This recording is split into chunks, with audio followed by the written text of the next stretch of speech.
नमस्कार दोस्तों, आपका हमारे YouTube चैनल में फिर स्वागत है। दोस्तों हम बात करेंगे भोजपुरी की कुछ ऐसी खबरें के बारे में। जी हाँ दोस्तों, आज हम बता दें कि हम बात करने वाले हैं रितेश पांडे की।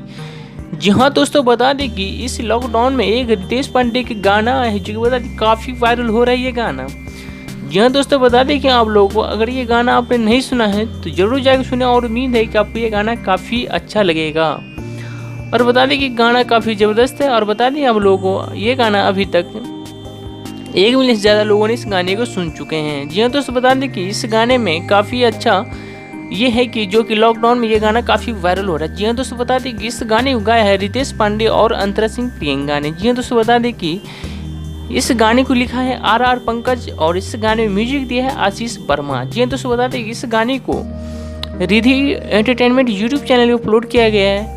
अगर आपने अभी तक नहीं सुना है तो जाकर सुन सकते हैं इस गाने को और उम्मीद है कि आपको गाना बेहद पसंद आएगा। जी हाँ दोस्तों, बता दें कि आप लोगों से एक रिक्वेस्ट है कि अगर आप हमारे YouTube चैनल पर पहली बार है तो चैनल को सब्सक्राइब कर ले और बेल आइकन प्रेस कर ले ताकि हमारी वीडियो की नोटिफिकेशन पहुंचे सबसे पहले। थैंक यू दोस्तों, बाय बाय। आप लोग नेक्स्ट वीडियो में जब तक जय हिंद जय भारत।